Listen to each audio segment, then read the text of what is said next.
வாழ்க, குருவே துணை, குரு அடி போற்றி. நேயர்கள், ஜோதிட அன்பர்கள் அனைவருக்கும் அன்பான வணக்கங்கள். நான் உங்கள் வாழ்க வளமுடன் ஜோதிடர் ஸ்ரீ குரு சுந்தர வடிவேல். இப்போ பார்த்தீங்கன்னா 2025 செப்டம்பர் மாத பலாபலன்கள் ஒவ்வொரு ராசிக்கும் எப்படி இருக்கும், என்ன செய்யலாம், என்ன செய்யக்கூடாது, என்ன விதமான வழிபாடுகள் உகந்ததாக இருக்கும், நட்சத்திர பலன்கள் எப்படி இருக்குது அப்படிங்கிறதை பற்றி முழுமையாக நம்ம விரிவாக ஒவ்வொரு ராசிக்கும் நம்ம பார்க்க இருக்கிறோம். இந்த செப்டம்பர் மாதத்தோட நிறைய விஷயங்கள் நடக்க இருக்குது. அது என்ன அப்படின்னு பார்த்தீங்கன்னா, 4 கிரகங்களின் பெயர்ச்சி இருக்கக்கூடிய மாதம் அப்படின்னா அந்த செப்டம்பர் மாதம் தான். பார்த்தீங்கன்னா தொடர்ச்சியாக 13ஆம் தேதி செவ்வாய் பகவான் பயிற்சி ஆகிறார், செப்டம்பர் 13. செப்டம்பர் 14 அப்படிங்கிறது சுக்கிரன் பயிற்சி ஆகிறார்.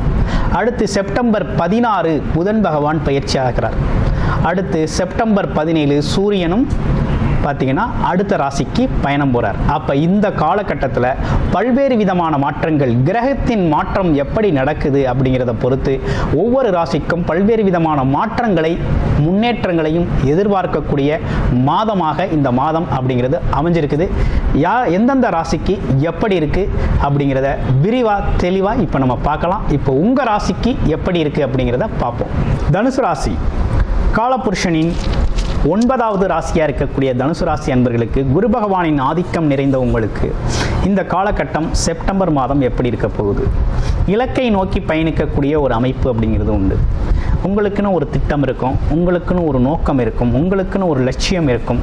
அதை நோக்கிய பயணம் அப்படிங்கிறது, அது சார்ந்த பயணத்தில் ஈடுபடக்கூடிய ஒரு அமைப்பு அப்படிங்கிறது உண்டு. பிறருக்காக தன்னை மாற்றிக்கொள்ளாதவர்கள், அது மட்டும் இல்லாமல் தனக்கென ஒரு வழியை உருவாக்கி அந்த வழியில் பயணம் செய்யக்கூடிய ஒரு அமைப்பு அப்படிங்கிறது இருக்குது. எல்லோரையும் அரவணைத்து செல்லக்கூடிய பண்பு அப்படிங்கிறது உண்டு. தலைமைத்துவம் அப்படிங்கிறது உங்களுக்கு இயல்பாகவே இருக்கக்கூடிய ஒரு அமைப்பு. ஆனால் இப்படி இருந்தாலும் இந்த செப்டம்பர் மாதம் என்ன சொல்லுது இந்த கிரக மாற்றங்கள் அப்படின்னா, ராசிநாதன் ராசியை பார்த்து கொண்டிருக்கிறதுனால இந்த வருஷம் அப்படிங்கிறது உங்களுக்கு நல்லாவே இருக்குது. எவ்வளவு தடைகள், எவ்வளவு பிரச்சனைகள், எவ்வளவு சிக்கல்கள் வந்தாலும் எல்லாத்தையும் சமாளிக்கக்கூடிய ஆற்றலும், அதிலிருந்து முன்னேற்றத்தை காணக்கூடிய ஒரு விஷயமும் இந்த வருடம் அப்படிங்கிறதே சிறப்பாக இருக்குது. அடுத்து ராசிக்கு 4ஆம் இடத்துல அர்த்தாஷ்டம சனி பகவான் இருக்கிறார். கொஞ்சம் கவனமாக இருக்கணும். எதில் கவனமாக இருக்கணும்? வண்டி வாகன பயணங்கள் சார்ந்த விஷயத்தில் கவனமாக இருக்கணும். அம்மாவோட உடல் ஆரோக்கியத்தில் கூடுதல் கவனம் எடுத்துக்கணும். ரைட்டு. இடம், வீடு, பூமி, சொத்து இதெல்லாம் வாங்குறதெல்லாம் கொஞ்சம் பார்த்து கவனமாக வாங்கணும். அடுத்து பாருங்கள், வேறு என்ன விஷயங்கள் உங்களுக்கு இருக்குது? தொழில் அமைப்புகள் எப்படி இருக்குது அப்படின்னா, வருகின்ற பார்த்திங்கன்னா செப்டம்பர் 17ஆம் தேதிக்கு பிறகு, செப்டம்பர் 17ஆம் தேதிக்கு பிறகு தொழில் அப்படிங்கிறது ரொம்ப நல்லபடியாக கை கொடுக்கும். தொழில் வருமானம், தொழில் சார்ந்த முயற்சிகள், வேலை சார்ந்த விஷயங்கள் எல்லாமே ரொம்ப அற்புதமாக உங்களுக்கு செயல்படும். ஒன்றும் பயப்பட வேண்டாம். அதுலேயும் வியாபாரத்துறையில் இருக்கவங்களுக்கு நல்ல லாபம் கிடைக்கும். அது சார்ந்த முயற்சிகளில் இருக்கவங்களுக்கு சிறப்பாக வெற்றி அடைவீங்க. ஆமாம்.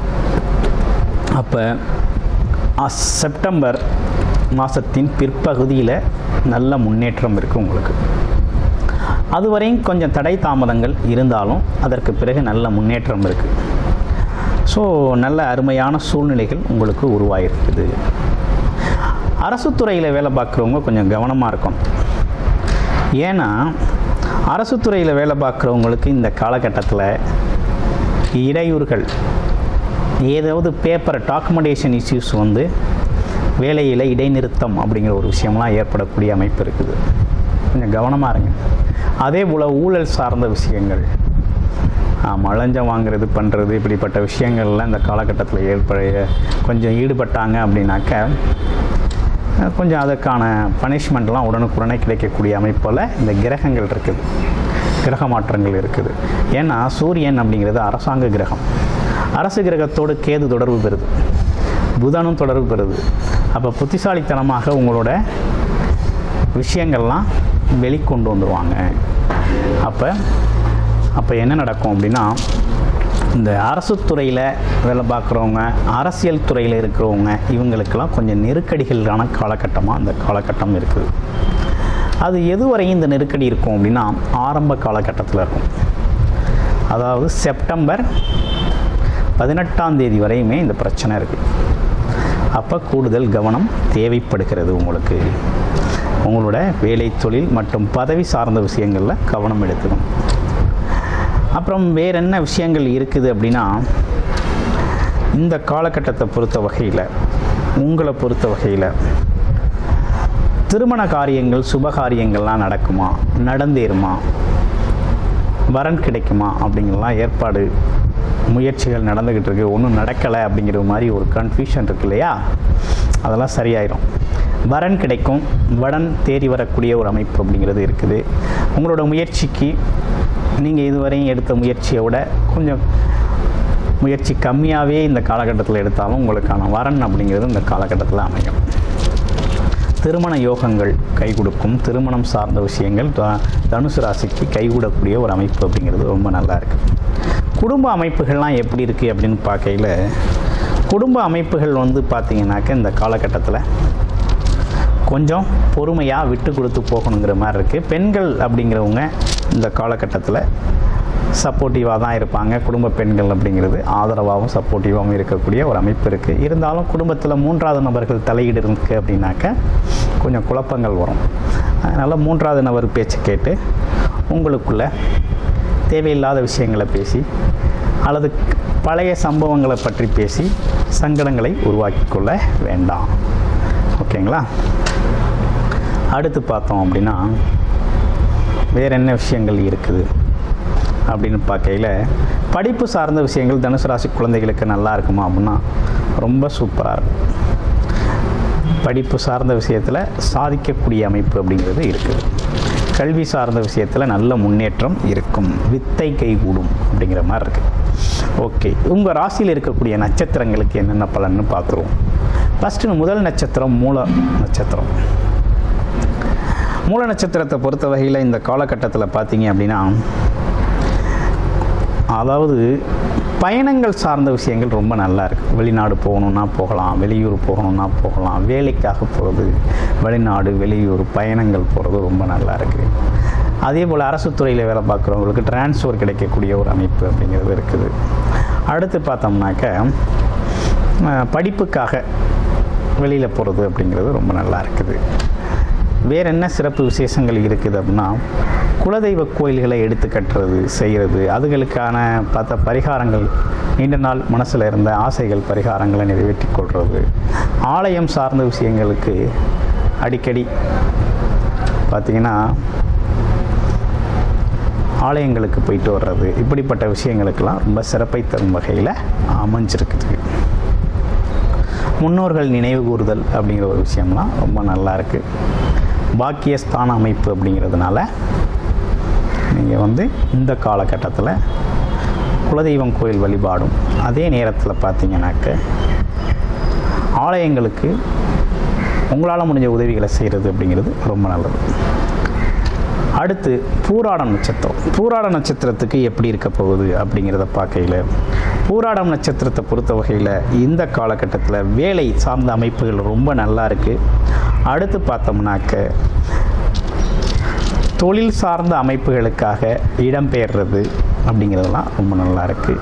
வேலை, தொழில், இதுக்காக வெளியில் அடிக்கடி போகிறது வர்றது, ஆமாம், அப்படிங்கிறது உங்களுக்கு சிறப்பாக இருக்கும். வேலை அப்படிங்கிறது உடனே கிடைக்கக்கூடிய அமைப்பு இருக்குது. ரொம்ப தடை தாமதங்கள் இருந்து வந்தது இல்லையா, அந்த தடை தாமதங்கள்லாம் கொஞ்சம் மாற்றத்தோடு உங்களுக்கு நடக்கக்கூடிய அமைப்பு இருக்குது.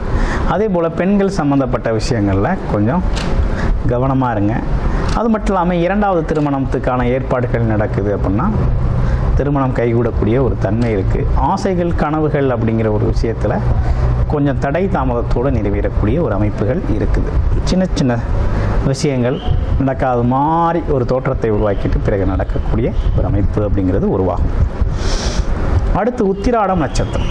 உத்திராடம் நட்சத்திரத்துக்கு எப்படி இருக்க போகுது அப்படிங்கிறத பார்க்கையில், அரசு காரியங்கள், அரசு சார்ந்த பணி, அரசியல் சார்ந்த விஷயத்தில் ஈடுபாட்டோடு இருக்கக்கூடிய தனுசு ராசி அன்பர்களுக்கு இந்த காலகட்டம் அப்படிங்கிறது கொஞ்சம் கவனமாகவே செயல்படக்கூடிய காலகட்டம். பாக்கியஸ்தான அமைப்புகள் ரொம்ப நன்றாக செயல்பட்டாலும் ஆமாம், சில வாய்ப்புகள் தவறக்கூடிய அமைப்பு அப்படிங்கிறது உருவாகுது. வாய்ப்புகளை கைவிடக்கூடிய ஒரு அமைப்பு அப்படிங்கிறது நடக்குது. அப்போ வாய்ப்புகளை சரியாக பயன்படுத்திக்கணும் அப்படின்னா நீங்கள் விநாயகர் வழிபாடு அப்படிங்கிறத தொடர்ச்சியாக நீங்கள் செஞ்சுக்கிட்டு வரணும். விநாயகர் வழிபாடை செஞ்சுக்கிட்டு வாங்க, ரொம்ப நல்லாயிருக்கும்.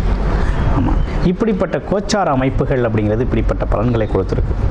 இப்போ நீங்கள் உங்களுடைய பிறப்பு ஜாதகத்தில் நீங்கள் பிறக்கையில் ஒரு கிரக அமைப்புகள் இருந்திருக்கும் இல்லையா, அந்த கிரக அமைப்புகள் மூலமாக உங்களுக்கு எந்தெந்த விஷயங்கள் இந்த காலகட்டத்தில் சாதகமாக இருக்குது, ஆமாம் அப்படிங்கிறத தசாபுத்தி அடிப்படையில் எப்படி இருக்குது அப்படிங்கிறத பார்த்துக்கிட்டு இந்த கோச்சார நிலைகளில் எது நமக்கு இந்த காலகட்டத்தில் கை கொடுக்குது, எது கொஞ்சம் பொறுமை காக்கலாம், எது பிறகு செஞ்சுக்கலாம் அப்படிங்கிறதெல்லாம் பார்த்து நீங்கள் அணுகுமுறை அது சார்ந்த விஷயத்தில் முயற்சி எடுக்கையில் மிகப்பெரிய லெவலில் வெற்றி பெறுவீங்க.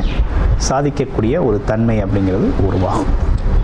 ஆக மொத்தத்தில் இப்போ தனுசு ராசிக்கு வேறு ஏதும் நோய் தொந்தரவுகள் ஏதேனும் இருக்குமா, உடல் ஆரோக்கியத்தில் ஏதாவது குறைபாடுகள் இருக்குதா அப்படின்னு பார்த்தோம் அப்படின்னா அடிவயிறு சார்ந்த பிரச்சனைகளில் கூடுதல் கவனம் எடுத்துக்கங்க. ஆமாம், உணவு முறையில் கொஞ்சம் கூடுதல் கவனம் எடுத்துக்கிட்டீங்க அப்படின்னா ஒன்றும் பிரச்சனை இல்லை.